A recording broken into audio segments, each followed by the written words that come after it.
মুক্তিযোদ্ধাদের পক্ষে অবস্থান করবে মুক্তি সেতু দলের প্রথম বক্তা রুবিনা।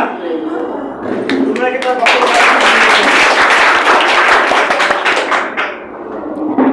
আন্তঃস্কুল বিতর্ক প্রতিযোগিতা 2025 অংশগ্রহণকারী সকল দলকে এবং এখানকার উপস্থিত বিচারক মণ্ডলী এবং অন্যান্য ছাত্রছাত্রী জানাই শুভেচ্ছা ও সালাম।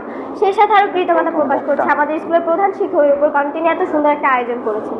আসসালামু আলাইকুম মাননীয় সভাপতি, আজকের আলোচনায় স্পষ্ট করে বলতে চাই, ভাগ্য ছাড়া সাফল্য কল্পনা করা যায় না। আপনি হয়তো দেখবেন দুজন মানুষ সমান পরিশ্রম করে একইভাবে চেষ্টা চালায়, কিন্তু একজন সাফল্য শেষ শরীরে আনন্দ করে থাকে। কেন এই বৈষম্য? একমাত্র আমি ভাগ্য। উদাহরণ হিসেবে বলা যায়, কোনো শিল্পীর প্রতিভা থাকলেও যদি সে সঠিক সময় সঠিক সুযোগ না পায় তবে তার প্রতিভা লুকিয়েই থাকে। অন্যদিকে ভাগ্যবান একজন হঠাৎ সুযোগ পেয়ে রাতের জনপ্রিয় হয়ে যায়।